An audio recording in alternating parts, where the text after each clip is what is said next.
لو شخص انت بتحبه ومشى من حياتك بدون سبب وسابك وسط دوامه من الافكار وتساؤلات، تتصرف ازاي في الموقف ده؟ هو الموضوع ليه احتمالين. الاحتمال الاول ان هو فعلا كان بيحبك بس مع الوقت بدا يضمن وجودك علشان اصرارك انك تكون جنبه، يعني انت ما عملتش كنترول على تعلقك واحتياجك الشديد ليه، فده انعكس على ضغط وزن منك تجاهه، فده اللي خلاه يفقد الشغف بالتدريج ان هو يكون معاك في العلاقه دي، وبدات تتبنى قناعه جوه عقله الباطن ان انت كده كده موجود مهما عدى وقت، مهما سابك، مهما عمل معاك ايه، انت هتفضل لازق له، لحد ما لقى نفسه وصل للدرجة اللي هو ممكن يسيبك فيها عادي من غير ما يقولك، علشان هو مش حاسس ان هو بيعمل كارثة.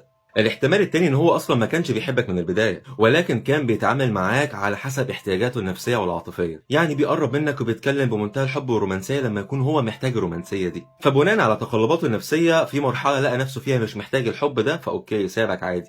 وده بالاخص بيحصل العلاقات الاون والاوف اللي بتلاقي فيها العلاقه مكمله وفجاه العلاقه انتهت وبعد كده رجعت كملت وبعد كده انتهت، هو في ايه؟ فبناء عليه سواء كان الاحتمال ده او الاحتمال ده او احتمالات تانية انا ما ذكرتهاش، لانه ممكن يكون الموضوع ملوش علاقه بيك انت، الموضوع ليه علاقه بالشخص اللي قدامك اللي هو السبب.